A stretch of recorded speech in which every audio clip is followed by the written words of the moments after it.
Hi, everyone. Hope you're all doing well, staying apart while keeping together. I'm Sarah Conley, the Conservation Coordinator for the International Elephant Foundation. And our next guest for our hashtag Ask a Conservationist series is Dr. Paul Ling, who is currently researching elephant endotheliotropic herpesvirus at the Baylor College of Medicine in Houston, Texas. He's an associate professor in the Department of Microbiology and Virology at Baylor and a member of the EEHV Advisory Group Steering Committee. IEF has been a longtime supporter of Dr. Ling's work, and he has recently agreed to join as one of our advisors. So we are very proud to have him. Welcome, Dr. Paul Ling. Hi, Sarah. Thanks for having me on your show. Thank you for taking the time to do this. I know things are a little weird right now, so we are happy to have you here. Yeah, well, it's strenuous times for everybody. Well, I guess we have lots of time to sit around in our office and do FaceTime shows. Very true, very true. So as the global community kind of comes together to fight COVID-19, it seems sort of topical to talk about another virus, or at least elephant viruses like EEHV.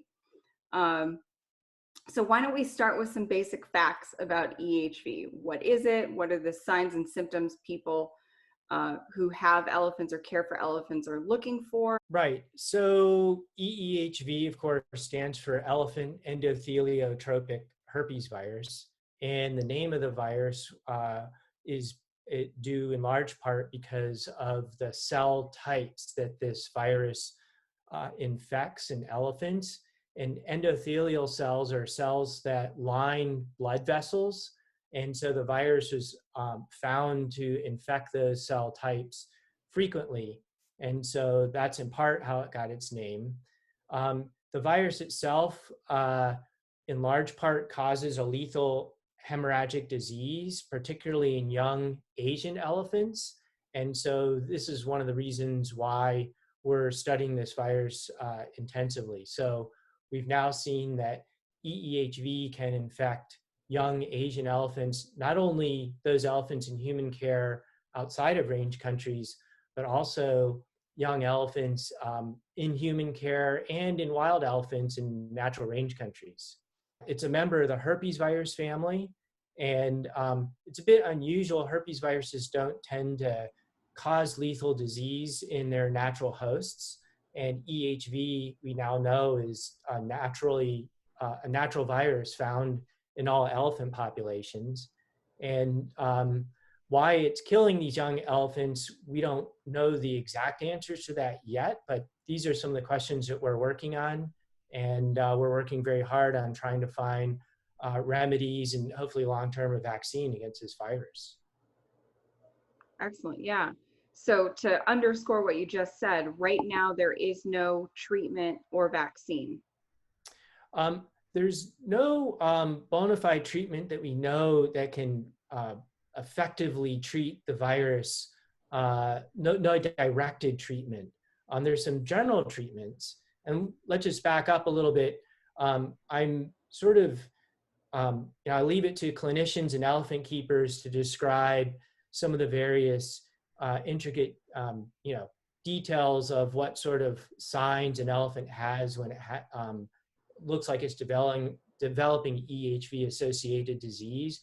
But in general, I hear this over and over again from elephant keepers and veterinarians. These young elephants look somewhat off.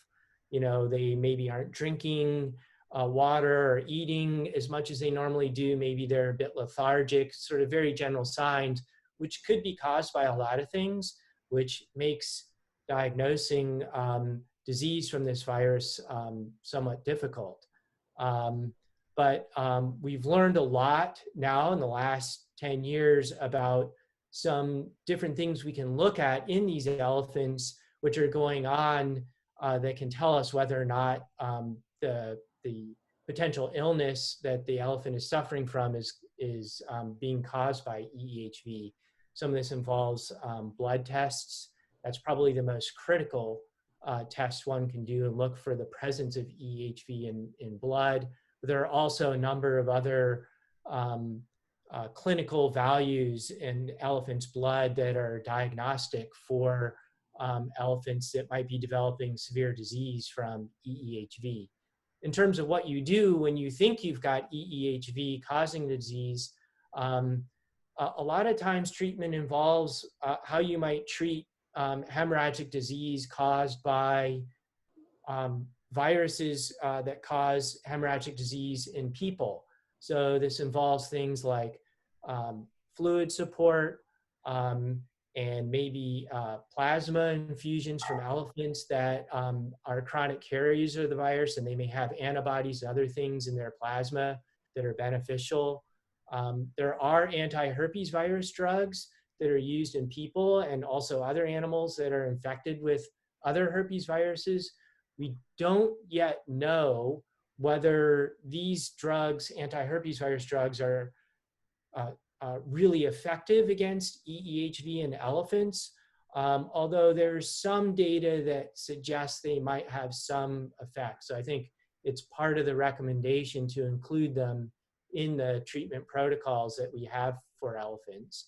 I can tell you from experience at the Houston Zoo and other zoological institutions, and even in a number of range countries where protocols have been implemented to treat elephants that have suspected EHV associated disease, that it looks like these treatments can have a beneficial effect pulling these elephants through disease and preventing lethality.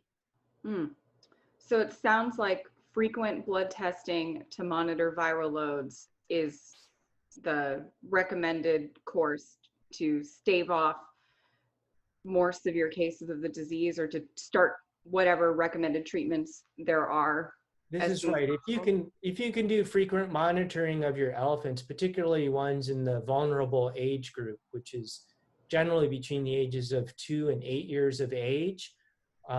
There are exceptions outside of that boundary, but that seems to be the critical age range that we're generally seeing issues. Regular monitoring is important. I think it's also important to remember that while some zoological institutions or some places may have access to very sophisticated diagnostic equipment, that's not always required in order to get some knowledge about what's going on in an elephant, whether or not it might have EEHV associated disease. There's some very simple tests that can be done, simple blood smears and investigation using a simple microscope can also be quite helpful in terms of doing a differential diagnosis. Again, I'm not a clinician, but there are some very simple things people can do without the requirement of very sophisticated equipment or tests to get a jump on treating elephants with this disease. Great. I think a couple years ago, didn't Singapore Zoo and the EEHV advisory group put together a pamphlet about some of those techniques? Correct. I would refer people to, yes, there's a Southeast Asian EEHV working group that put together an excellent document, I think spearheaded by Sonia Luz at the Singapore Zoo, and Lauren Howard did some excellent work on putting that together. I think various elements that were incorporated in that pamphlet were actually pulled from the EEHV protocol. One of the ones that was developed early on was done by the Houston Zoo. I should mention that all of these documents are available on the EEHV.org website that's hosted by the National Zoo, Smithsonian, where all of these can be obtained for anybody who has an interest or need of additional information. Great. So let's back up a little bit.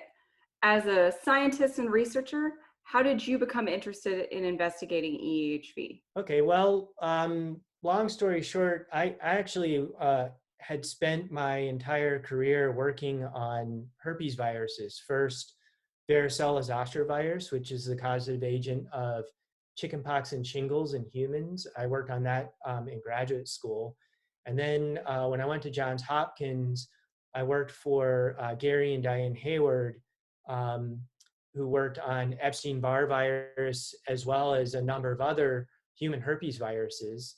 And so I worked on Epstein-Barr virus, which is a causative agent of mononucleosis, and as well as it's associated with a number of different human cancers. So I studied that for many years, and I continued working on Epstein-Barr as I progressed to starting my own laboratory research program when I moved to Baylor College of Medicine in Houston, and worked on that. I was aware actually of the EEHV issue because I kept in touch with the Hayward lab at Johns Hopkins. So I was aware of some of the earlier work that Gary Hayward had done on this. And when a young elephant named Mac at the Houston Zoo passed from this virus in 2008, the Houston Zoo started looking around for maybe some people who could help out and be more proactive with attacking this problem. And sort of one thing led to another. I was the local herpes virus expert in the Texas Medical Center, which actually sits adjacent to the Houston Zoo. I can literally walk to the elephant barn at the Houston Zoo faster than I can walk to the other side of the Texas Medical Center where Texas Children's Hospital is. So it's very close. That's great. And when they came and approached me asking if there's something I might be able to do to help, I thought about it for a while, and many people have heard me say this multiple times before, but it really came down to who wouldn't want to help save baby elephants. So I decided that this was as noble a cause or a thing to do as anything that I've been working on before. And I decided I would try to find a way to make it work. And so far, I think we've had some good success. Absolutely. So that's a great way to segue into, tell us about your research and the successes you've had and what you're working on now. Right. So I tried to think about an overarching plan for what we might do to attack this problem. And I came up, it's the general overall theme. Many people have heard me talk about this before. In human medicine, there's a phrase people use called bench to bedside, which is take things that we discover on the laboratory bench and try to leverage that to practical applications at the bedside for patients. And so I kind of did a riff on that. I call our program Bench to Barn, and it's got 3 phases. I call it, the phases include diagnostics, treatments, and long-term goal of a vaccine. And the first 2 were things that I thought I could help the elephant community with to help develop tools to help them deal with and or treat this virus early on. As we've heard a lot from this latest coronavirus outbreak, that vaccines can take some time to develop. So the longer term goal was for us to develop a vaccine against EEHV. But in the meantime, I thought we could do a lot to help the elephant community immediately by developing tools to help with diagnostics and treatments, which is some of the things that we've done. So, for example, one of the things we've done was to develop a very rapid and sensitive test to detect EEHV in samples from elephants, from blood, from various secretions from the elephants like trunk washes.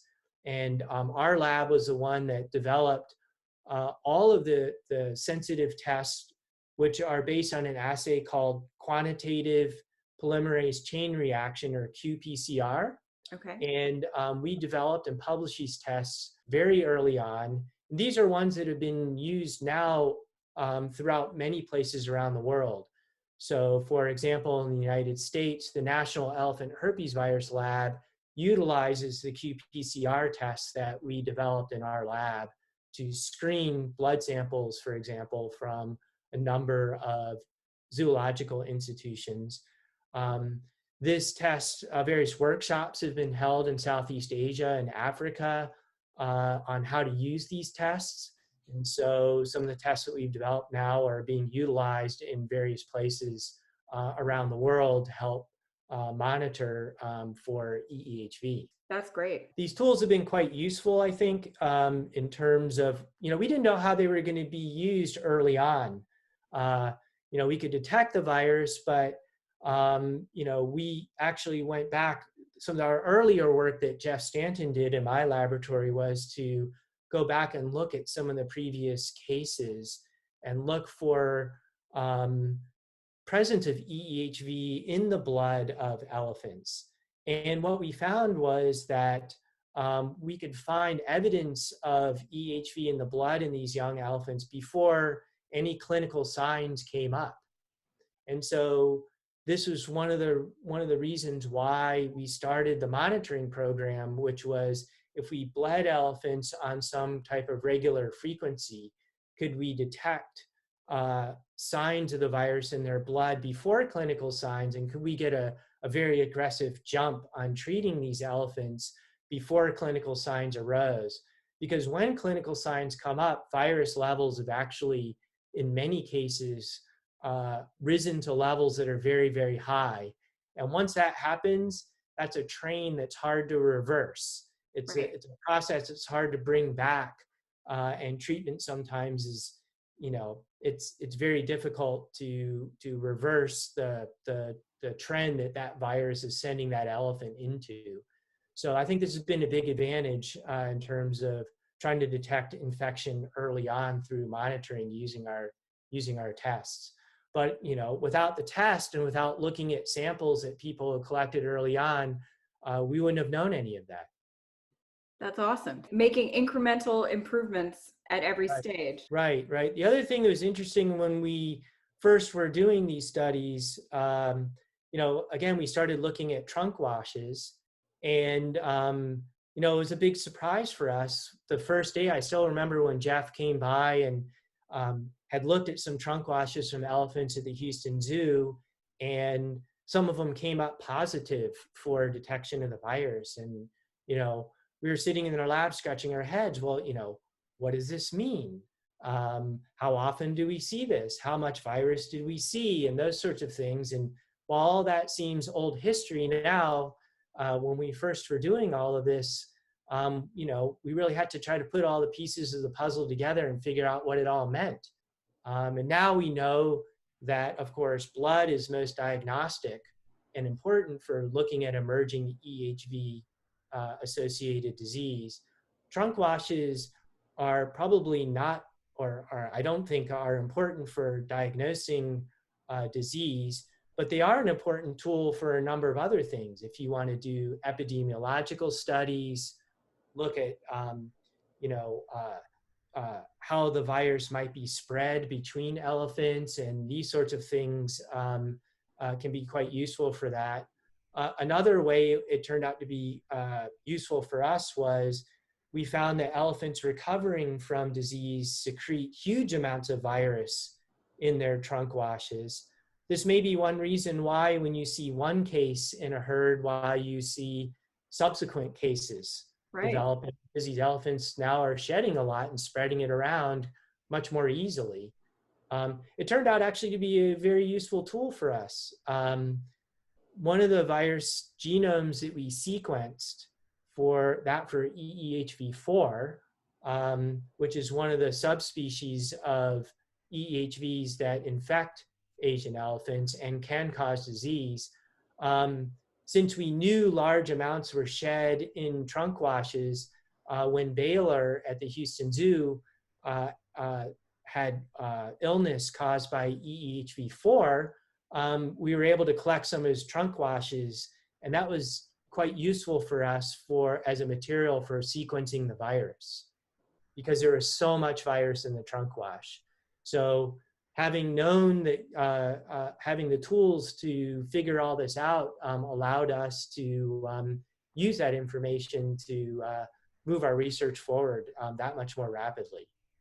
That's so cool. And that's a great example of the sort of partnership you have with Houston Zoo, the ability to adapt with the resources they have and the resources you have in order to push the science forward. Oh, absolutely. I think the partnership we have with the zoo is something that makes all of this work.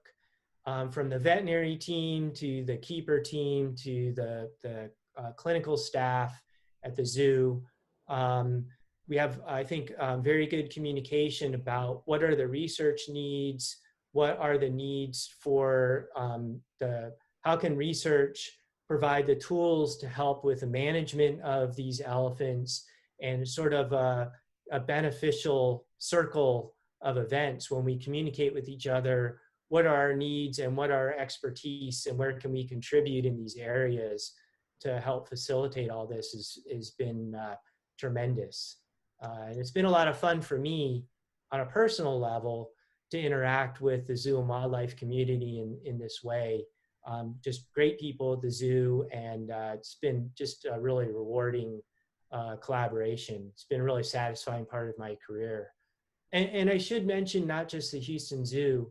There have been other partners we've had at other institutions which have helped out tremendously in some of our research over the last few years, including just some of the local areas here in the Southwest: Fort Worth Zoo, Oklahoma City Zoo, Albuquerque Zoo, been tremendous partners for us, very enthusiastic helpers with helping us with getting some of the research materials that we need, and other institutions as well has been very, very helpful throughout the country. Felder Entertainment Herd also tremendously useful. Dennis Schmidt, Wendy Kizo also tremendously helpful in addition. That's incredible. And that's another testament to how elephants and human care are making an impact for the global elephant community, and they don't even realize it. Well, I think many of the tools that are being utilized by people who care for elephants in range countries, and the tools required to document EEHV associated disease in wild elephant populations, I think are fundamentally based on our ability to have access to and investigate elephants in captivity here. All those tools and knowledge was transferred over to people in range countries and wild elephants, was tremendously helpful, I think. That's great. We did post that we were doing this interview on our social media, and some of the questions I've been asking were questions that people submitted. One of the questionnaires was already familiar with your work and wanted to know how far along you are with vaccine development. Right. So unfortunately, COVID-19 has given us a bit of a pause in our progress. We are excited about some of our preliminary research. We have some prototype vaccines that we've developed and characterized in the lab. And we were initiating some preclinical studies in some small animal studies like mice. Those initially look quite promising. So we hope to continue those when life returns to normal in the near future, I hope, and continue those studies. And I hope in the coming couple years that perhaps we can begin to think about how we might leverage some of those studies, maybe even into preliminary studies in elephants. So we're really excited about what's been rolling off early on. That's great. I mean, assuming that everything moves forward after all this COVID pandemic, but. Right. Taylor Purcell, Dr. Taylor Purcell in my lab, as a postdoctoral fellow, has been spearheading some of those studies. And so we've been able to have her go in during the last few weeks and at least salvage some of the data from that. And again, I'm pretty excited about what we're seeing. So I hope she can tie some of that stuff up in the summer sometime. So maybe mid to late summer, early fall, I hope to have some more specific outcomes that I can report to people in terms of what we're finding. We hope so too. That's fantastic. Yeah. I think because viruses are in the news so much, the world is a little bit more aware of the time and dedication it takes to develop things like this. And so everyone's talking about, we need a COVID-19 vaccine. And researchers and experts are saying that's going to take at least a year, which that's with science going at a breakneck speed. So Right. I think people should realize that there's a process and things don't go as fast as they are in the news right now. Correct. Yes. I will make one caveat to that in terms of the elephant vaccine, and that I think that there are some barriers or lack of barriers that we won't have to face with the vaccine in elephants that people are going to be facing with humans, obviously. So this is going to be an experimental vaccine in a zoo and wildlife animal. So I'm hoping that we can accelerate the progress of our vaccine a little bit faster in the elephant system than it might normally take in humans. Although, as you said, with the COVID-19 situation, there will be, vastly accelerated programs, I think, for the COVID-19 vaccine that we'll see in people. Sure. I'm sure you saw the report that there was a tiger at the Bronx Zoo that tested Yeah, positive for COVID. right. Any thoughts on how that pertains to elephants? If COVID affects them at all? Right. So, actually, one of the initial reports I saw on COVID-19, or I guess what people now are parsing things out, we should probably call the virus SARS-CoV-2 Okay. and the disease that's associated with it, COVID-19.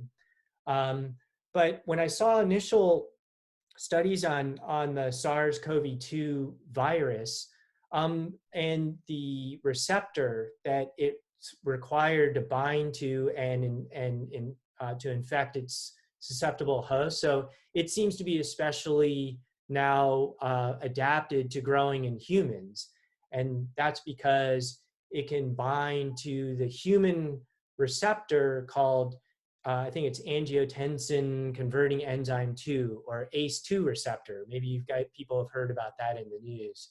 And it seems to be especially well adapted to binding to the human ACE2. And in an earlier report, they looked at ACE2 receptors from a number of species. And in that early report, cats and ferrets were listed as animals that had an ACE2 receptor that looked fairly closely related to the human one, and maybe made the conjecture that cats and ferrets might be potential hosts for this virus. So I guess it's a long-winded way of me saying I'm not totally surprised that some feline species might have gotten the virus. Now, in terms of how it might cause disease in these species, for me, that's anybody's guess. Of course, the question you're leading up to is what does the elephant ACE2 receptor look like, and could elephants be susceptible? And of course, I already went and looked at the available information for, what does the ACE2 receptor in elephants look like? There are some changes or differences in that receptor compared to the human one, which this virus seems to be particularly, the SARS-CoV-2 seems to be particularly well adapted to. And the changes in the elephant receptor are in areas that are seem to be particularly important parts of the receptor. So I'm not saying that the virus can't infect elephants, but it looks to me like it would be somewhat unlikely that it could infect elephants just based on the homology of the receptor. Okay. Well, that's Yeah. good to know. And I'm sure people were interested, so I'm glad we covered that. Yeah. Um, so one thing we haven't touched on is EEHV in relation to African elephants. And Right. in some of the questions people were asking, have there been any wild African elephant cases of EEHV? How does it relate to African elephants in general? So what are your thoughts, or can you respond to any of that? I think obviously we can learn a lot about EHV in elephants in general from what we've done in Asian elephants. Are there going to be some differences in African elephants? I think there certainly probably will be in terms of how frequently these animals are infected, what their viral burden is relative to Asians, and that sort of thing. So I think we're early on in understanding the biology of EEHV and African elephants. I think it's important to take a step back. We all know that these are distinct species of elephants. And as we might predict, I think it's important to reinforce the idea that all mammalian species have several several herpes viruses that have co-evolved with that species and that are endemic, meaning that they're naturally found in that individual species. So Asian elephants have their own EEHVs, and African elephants have their own EEHVs. So it's important to remember distinct species of elephants, and they have distinct species of EEHVs that normally circulate in those populations. So how do the ones that naturally infect African elephants behave in African elephants, I think are important questions we need to look at. Can we find these?